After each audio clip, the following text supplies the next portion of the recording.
Delhi NCR और उत्तराखंड के बीच आवाजाही करने वाले लाखों लोगों के लिए ये खबर किसी बड़ी राहत से कम नहीं है। लंबे इंतजार के बाद अब दिल्ली देहरादून एक्सप्रेसवे जनता को समर्पित होने जा रहा है। ये सिर्फ एक सड़क परियोजना नहीं बल्कि आधुनिक भारत के इंफ्रास्ट्रक्चर विकास का एक बड़ा उदाहरण माना जा रहा है। सूत्रों के अनुसार प्रधानमंत्री नरेंद्र मोदी 14 अप्रैल को देहरादून में आयोजित एक विशेष कार्यक्रम में इस एक्सप्रेसवे का उद्घाटन कर सकते हैं। इस मौके पर उत्तराखंड सरकार और केंद्र सरकार की कई योजनाओं का भी प्रदर्शन किया जा सकता है। कनेक्टिविटी का नया अध्याय, 213 किलोमीटर लंबा एक्सप्रेसवे, 5-6 घंटे से 2.5 घंटे का सफर। करीब 213 किलोमीटर लंबा ये एक्सप्रेसवे दिल्ली के अक्षरधाम क्षेत्र से शुरू होकर उत्तर प्रदेश के बागपत, बड़ौत, शामली और सहारनपुर जैसे जिलों से गुजरते हुए उत्तराखंड की राजधानी देहरादून तक पहुंचता है। ये मार्ग पहले जहां 5 से 6 घंटे का समय लेता था, वहीं अब ये दूरी मात्र 2.5 घंटे से 3 घंटे में पूरी की जा सकेगी। यात्रा के समय ये बड़ी कटौती न सिर्फ यात्रियों के लिए सुविधाजनक होगी बल्कि व्यापार, पर्यटन और लॉजिस्टिक सेक्टर को भी नई रफ्तार देने का काम करेगी। खासकर उत्तराखंड आने वाले पर्यटकों के लिए ये एक्सप्रेसवे गेम चेंजर साबित हो सकता है। इस एक्सप्रेसवे की सबसे बड़ी खासियत इसका पर्यावरणीय संतुलन और तकनीकी डिजाइन है। इस पूरे प्रोजेक्ट के तहत लगभग 12 किलोमीटर लंबा वाइल्ड लाइफ कॉरिडोर बनाया गया है, जिसे एशिया का सबसे बड़ा वाइल्ड लाइफ कॉरिडोर बताया जा रहा है।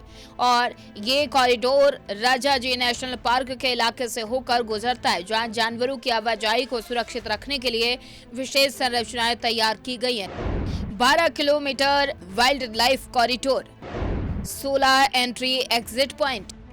वन्य जीवों की सुरक्षा को ध्यान में रखते हुए इस कॉरिडोर में अंडरपास और एलिवेटेड स्ट्रक्चर बनाए गए हैं। हाथी, हिरण और अन्य वन्य जीव बिना किसी बाधा के सुरक्षित रूप से आवागमन कर सकें। यह पहल पर्यावरण संरक्षण और विकास के बीच संतुलन का एक बड़ा उदाहरण मानी जा रही है।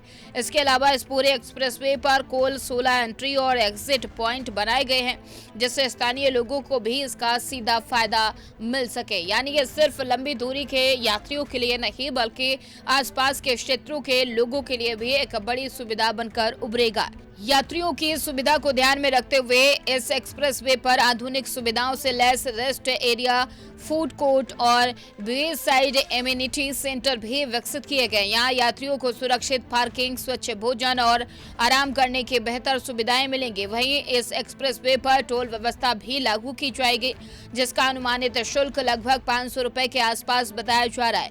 हालांकि सरकार का दावा है कि तेज और सुरक्षित यात्रा को देखते हुए यह शुल्क यात्रियों के लिए उचित रहेगा। आधुनिक रेस्ट एरिया और फूड कोर्ट, 500 रुपए अनुमानित टोल शुल्क। दिल्ली देहरादून एक्सप्रेसवे के शुरू होने के बाद सबसे बड़ा बदलाव यात्रा के समय और सड़क सुरक्षा में देखने को मिलेगा। पहले यहाँ ये मार्ग कई शहरों और भीड़-भाड़ वाले इलाकों से होकर गुजरता था, वहीं अब ये एक सीधा और नियंत्रित हाई स्पीड कॉरिडोर बन चुका है। इस एक्सप्रेसवे से न केवल यात्रा आसान होगी बल्कि क्षेत्रीय विकास को भी नई दिशा मिलेगी। पश्चिम उत्तर प्रदेश के कई छोटे शहरों को इससे सीधा लाभ मिलेगा, जिससे रोजगार और व्यापार के नए अवसर पैदा होंगे। उत्तराखंड जैसे पर्यटन प्रधान राज्य के लिए ये एक्सप्रेसवे किसी लाइफलाइन से कम नहीं होगा। देहरादून, मसूरी और आसपास के पर्यटन स्थलों तक पहुंच अब पहले से कहीं अधिक तेज और सुगम हो जाएगी। दिल्ली देहरादून एक्सप्रेसवे आने वाले समय में न केवल एक सड़क परियोजना के रूप में है बल्कि भारत के इंफ्रास्ट्रक्चर विकास के नए मॉडल के रूप में देखा जाएगा। 14 अप्रैल का दिन इस परियोजना के इतिहास में एक महत्वपूर्ण मील का पत्थर साबित हो सकता है। तो दिल्ली देहरादून एक्सप्रेसवे के उद्घाटन के साथ ही सफर, सुविधा और विकास की तस्वीर बदलने वाली है। अब देखना होगा कि ये मेगा प्रोजेक्ट आम लोगों की उम्मीदों पर कितना खरा उतरता है। Bureau report, TV 100।